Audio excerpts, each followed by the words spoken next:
Welcome to my channel.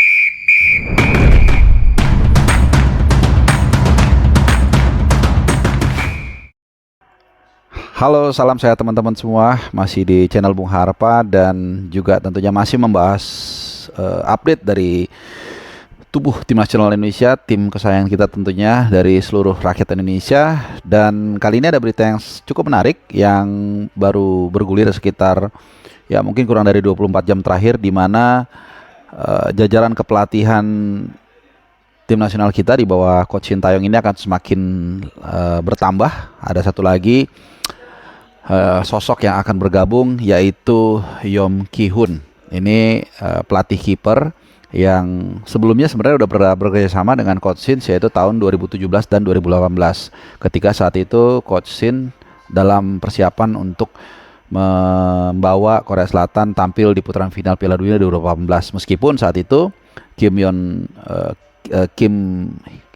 Ki-hoon Yeom Ki-hoon ini akhirnya tidak dibawa ke Rusia karena mengalami cedera hanya mungkin 1 bulan atau 2 bulan sebelum perhelatan Piala Dunia dimulai. Nah, tentu tujuannya jelas untuk mempertajam lini depan dari timnas Indonesia yang menurut banyak pihak ini adalah menjadi salah satu nilai minus dari performa Garuda. Ya, karena kita tahu kemarin pun saat menghadapi Filipina itu kita butuh seorang Tom Hae dan juga Rizky Ridho untuk mengemas kemenangan dan juga memastikan lolos ke babak ketiga kualifikasi Piala Dunia 2026.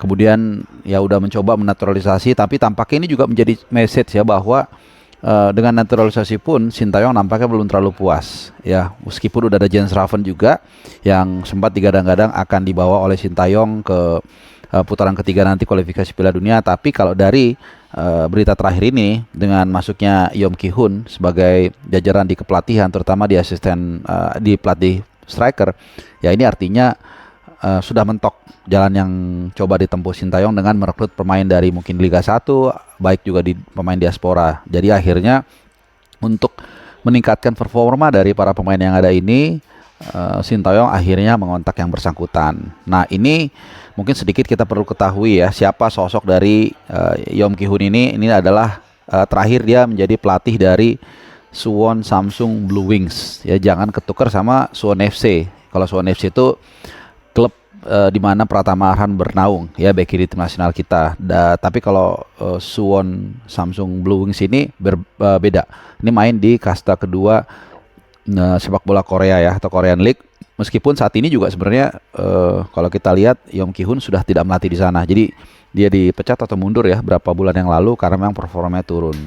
Sedikit juga yang menarik ya kalau kita lihat profile atau background dari Yeom Ki-hoon ini, sebenarnya dia bukan seorang striker murni teman-teman. Dia adalah winger yang banyak beroperasi di kanan. Jadi perannya seperti Arjen Robben ya, atau Sadir Ramdhani. Jadi dia ini punya kaki kiri yang luar biasa ya, makanya julukannya adalah si pesulap kaki kiri, the left footed magician begitu ya, bahasa Koreanya adalah julukannya itu. Dan sedikit gue bercerita, ini menarik ya teman-teman ya, kenapa dia bisa menjadi kaki kiri atau kidal. Itu dulu waktu kecil ini sebenarnya dia sakit-sakitan teman-teman ya. Jadi bahkan di usia 6 tahun dia sempat harus dioperasi tumit kaki kanannya, sehingga akhirnya dia terbiasa dengan kaki kiri dan akhirnya jadi kidal ya. Bahkan dia juga pernah mengalami kecelakaan yang akhirnya membuat kepalanya sakit gitu, dan juga pernah mengalami berbagai penyakit waktu kecil. Jadi ya gua rasa ini sebuah background story juga yang mungkin juga cukup menarik ya. Artinya perjuangan dia sangat luar biasa, dan kita harap bukan hanya dia mempertajam lini depan dari tim nasional kita, tapi juga secara mentality, karena kita tahu dia sudah mengalami perjuangan hidup yang sungguh luar biasa ya di usia yang 41 tahun ini, sehingga dia mungkin punya nasihat-nasihat nanti yang bisa membuat Rabanan Sananta, Dimas Derajat, mungkin Rafael Strike atau bahkan Jens Raven itu bisa lebih tajam di lini depan tim nasional Indonesia. Nah, selain itu tentunya juga ini menjadi semakin banyak ya asisten pelatih atau di jajaran kepelatihan yang berdarah Korea Selatan. Sebelumnya sudah ada tentunya Sintayong sendiri, lalu ada Choi In Cheol, lalu ada Jo Byung-guk, kemudian ada Kim Bong-soo, dan juga ada Yoo Jae-yoon. Jadi tentunya dengan masuknya em, Yeom Ki-hun ini menjadi yang keenam di luar JJ. Kalau sama JJ jadi 7 sebagai translator. Walaupun JJ juga katanya suka ditanya-tanya juga soal sedikit-sedikit ya soal permukaan sepak bola, tapi ya nggak, dia tetap sebagai translator lah. Jadi ini adalah bagian dari persiapan juga tentunya yang sangat serius, dan konon katanya apa yang bersangkutan ini ya sudah, Yeom Ki-hun ini sudah didekati oleh Shin Tae-yong bulan lalu, bulan Juli. Ya, tapi saat itu dia masih berpikir-pikir, namun akhirnya setelah melihat apa ya, kejujuran, ketulusan dari Shin Tae-yong, ya ini memang Shin Tae-yong orangnya nggak neko-neko seperti dikatakan Coach Novarianto, AA, BB, dan juga dilihat progresnya di tim nasional kita juga sangat berprospek, akan ada 10 pertandingan di round 3 nanti. Akhirnya dia mau menerima, dan gua rasa ini adalah pilihan yang sangat tepat buat yang bersangkutan, karena itu tadi ya, kita sudah lihat bagaimana sebenarnya tim nasional kita ini sudah di era yang cukup stabil, yang cukup enak. Kalau mungkin dia ditawarin 2 tahun lalu, bukan tidak mungkin dia akan menolak, karena dia rasa masih belum jelas ya arahnya, kemudian juga prospeknya dan seterusnya.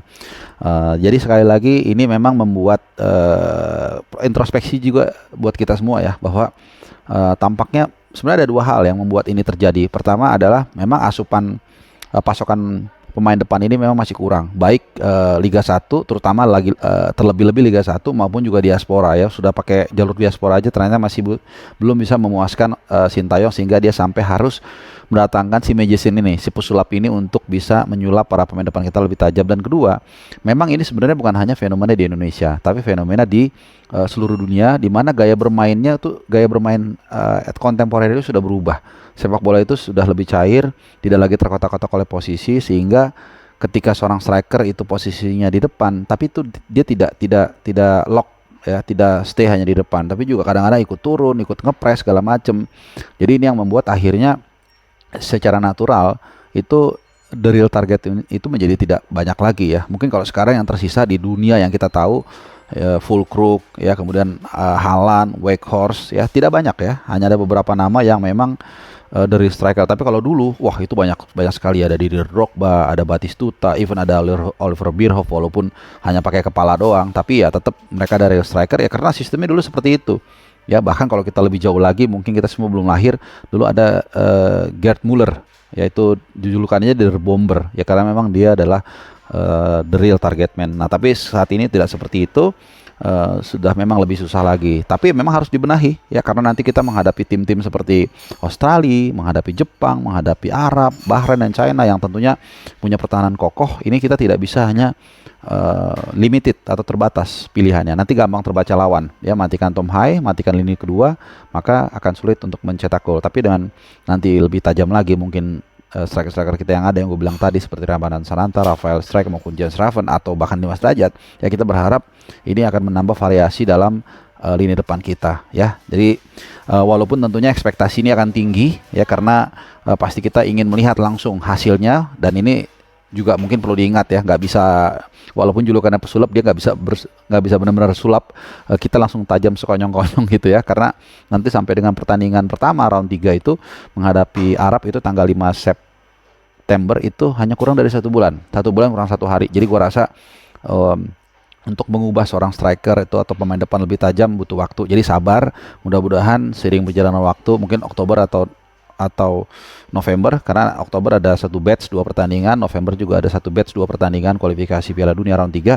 Mudah-mudahan di situ sentuhan pesulap si kaki kiri ini, Yeom Ki-hun, bisa kita lihat di sana, dan mudah-mudahan bisa membawa jalan kita selangkah mendekat ke Piala Dunia. Walaupun untuk lolos nampaknya susah, tapi paling enggak kita bisa jangan di peringkat ke-5 atau 6. Jadi minimal kita peringkat 4 atau 3, syukur-syukur, agar kita bisa menjaga peluang kita lolos ke Piala Dunia dengan kehadiran si pesulap ini, Yeom Ki-hun. Oke, jadi mungkin itu tadi penjelasan gue terhadap kedatangan pelatih striker kita. Dan ini mirip juga ya teman-teman ya, seperti MU yang juga mendatangkan Ruud van Nistelrooy, spesialis pelatih striker juga. Tentunya bukan hanya dia bisa memberikan masukan secara teknis ya, tapi juga secara psikologis kan. Sebagai striker kita tahu ya, misalnya dalam situasi lagi deadlock, kemudian ada susah mencetak gol, itu biasanya situasinya seperti apa dan harus seperti apa. Mungkin ini akan bisa ditularkan ilmunya oleh dari ataupun dari